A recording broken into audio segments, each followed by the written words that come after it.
Hi, hello, welcome back. Welcome back. If you happen to find yourself on AuthorTube today, my name is Ella, and this is my channel where I talk about writing, laugh a lot, and edit badly. And by edit badly, I mean really badly. This is my stuffed avocado. His name is El Guaco, for self-explanatory reasons. And I think I look pretty cottagecore today, which does not go with the theme of my long overdue Halloween video about horror tropes. Ooh, you've read the title, you know this is about horror tropes. Let me give you a summary. I don't like many horror tropes. I don't think anyone likes many horror tropes. And most people's favorite Halloween books don't follow these tropes, I think. So, by Halloween, I mean horror. Sorry, I've been associating the two with my last two videos. If you happen to ask yourself what I will be doing in this video, and you did not read the title, because this will be the title of the video, I'm going to be ranking some horror tropes from my least favorite to my most favorite. I don't really have a favorite horror trope. I have a favorite trope, and it does apply to horror, but I didn't add it in this video, and that is rich family in a lake house. Is that a trope? I don't know. But is it something that happens in books that I absolutely adore for no reason? Yes. So, that's my favorite. And the other ones I don't love. Like, even the one that I put at number 1, I just don't love it. Because, again, as I said, horror tropes, mediocre at best. Yeah, pretty much. The intrigue, the surprise, the enticing, I don't know what noun I was going to use. But yeah, I have 2 hat options for today. I have my little flower crown, and then I have this lavender beanie that matches my shirt. Lavender beanie that matches my shirt, which I like. It's cute. But I also like the flower crown, so maybe I'll just periodically switch between the two. So yes, without further ado, let's get into the actual content you came here to see and not just me ranting. Okay, let's do it. So the first one I feel like is used in a lot, specifically YA, and I believe I touched on it very briefly in my video about why I don't like YA horror. You can go and watch that, by the way.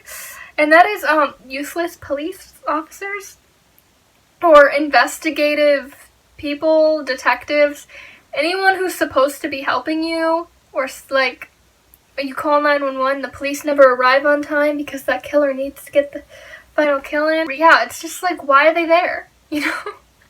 Just like, ugh, it's useless, and it's like, I hate this, because it could be such an easy solution, and it's just so frustrating, because obviously you need someone who's much smarter than someone who's been trained in forensics, you know, to solve your crime.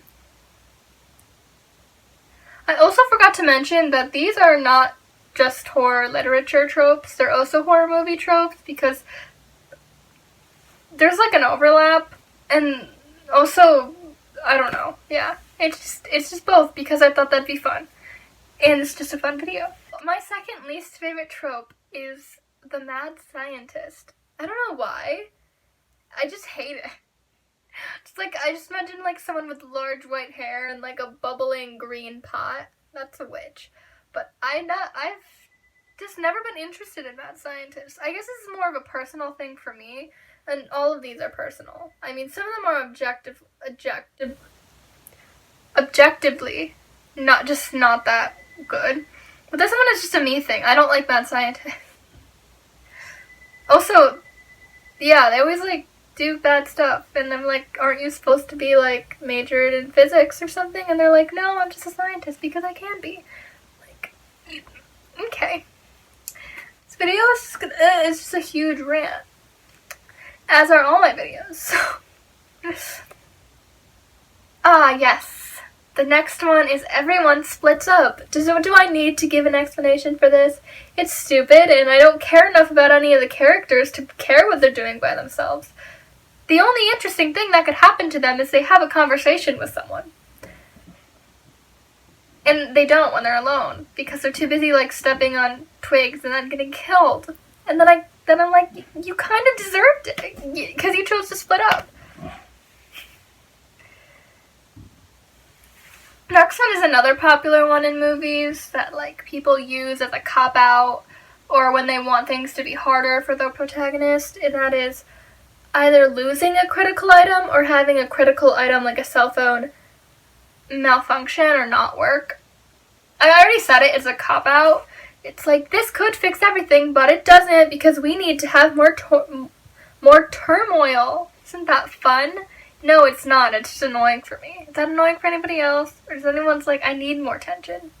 Sometimes I wish there was a really short story of like characters who got into a horror movie situation and then were competent enough to like get out in like 2 seconds by not losing a critical item. Or, not having a useless detective. The next one is my favorite. Just kidding. It's not at the top of the list. You knew this. Plus, that was really bad sarcasm.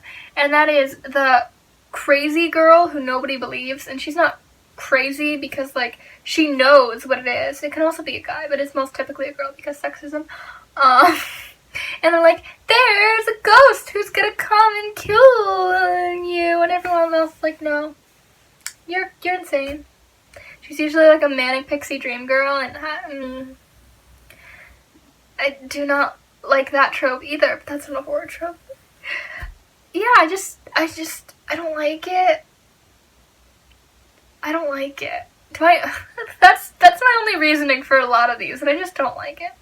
I've seen it too much. It always ends the same way. They're always, like, correct and then die even though they should be the ones that survive the situation. Or they live and they're the love interest. I'm like,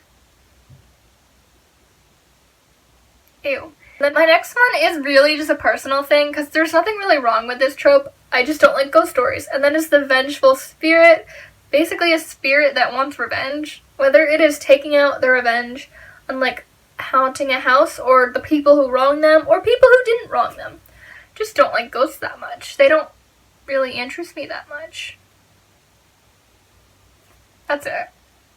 So, that one could be at the top of some people's list because some people really like ghosts.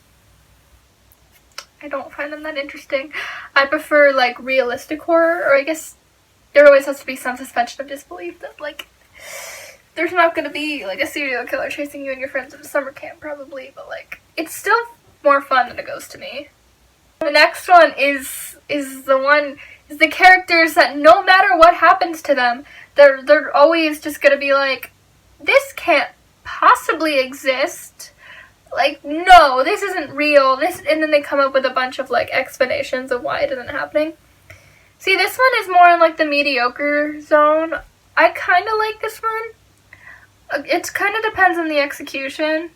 I still think it's funny, though, when sometimes, like, a ghost will appear and they'll be like, you're just a hallucination.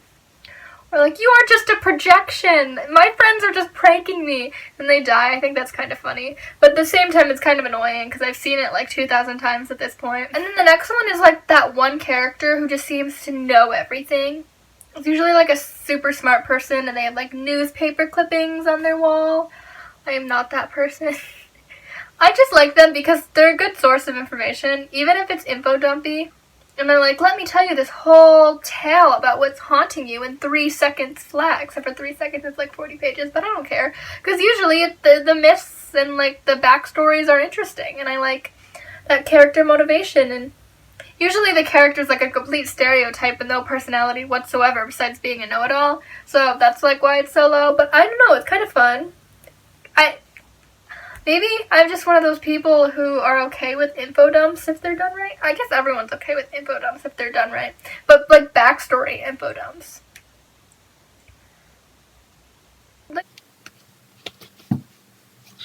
I'm back, guys! I didn't lose that much blood. And the next one, I feel like it's a classic. Many people might hate this one. Many people might put this, like, the direct center because they don't really care about it. But it's one that I've seen so often, and it's no cell phone service. This has been in, like, almost every horror movie. And I just feel like it's a classic. You just have to have no cell phone service. Because maybe people know that competent characters would dial someone on their cell phone, so you have to get rid of that. But yeah, I don't know, it's fun. It's like, ooh, what's gonna happen next? It's a basic one. It's a classic, you know? Ah, yes. The next one is also a classic, overused, or just well loved. That's the real question here. And that is the old abandoned building. You know, the one building that no one's been in ever.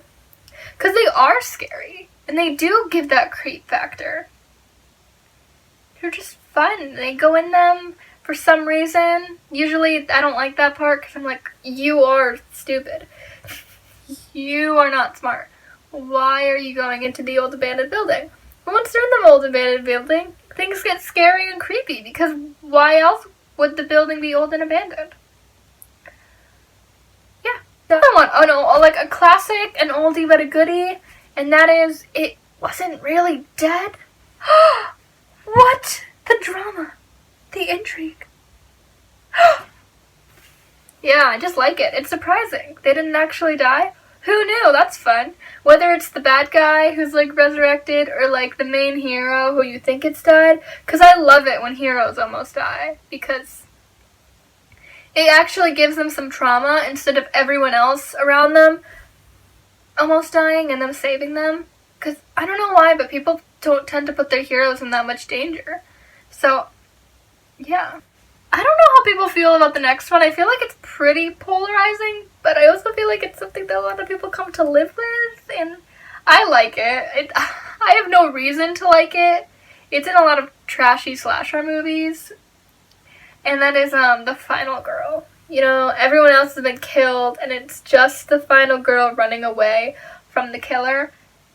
And the reason I like this is the reason I just mentioned, is because usually the characters go through a lot.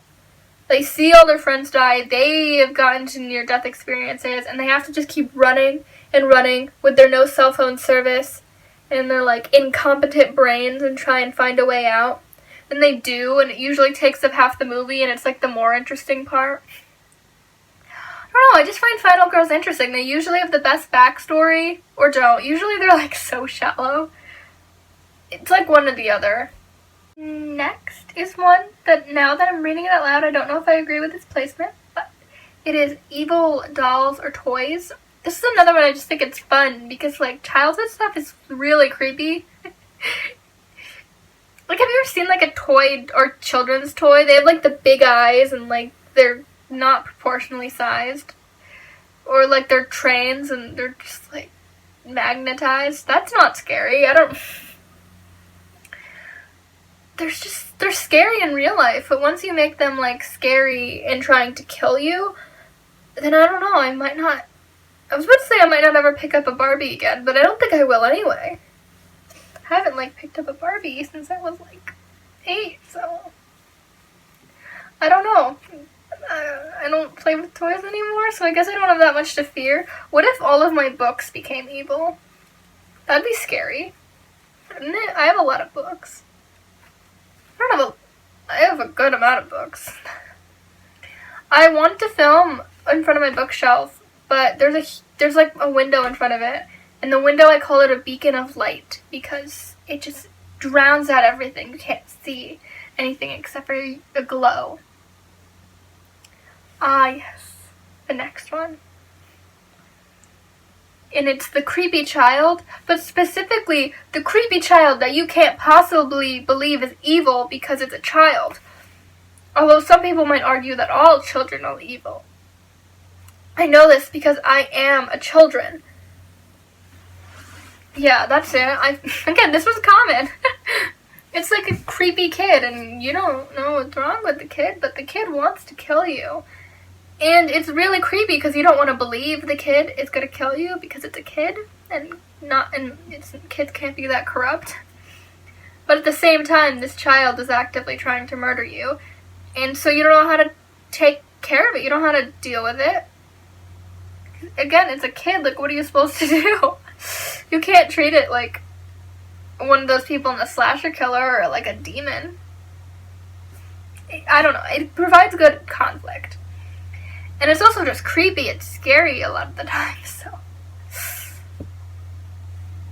Next one, I just added it because it's something I really like. And it's when the book is over, everything is wrapped up very neatly, very nicely. And then there's an epilogue.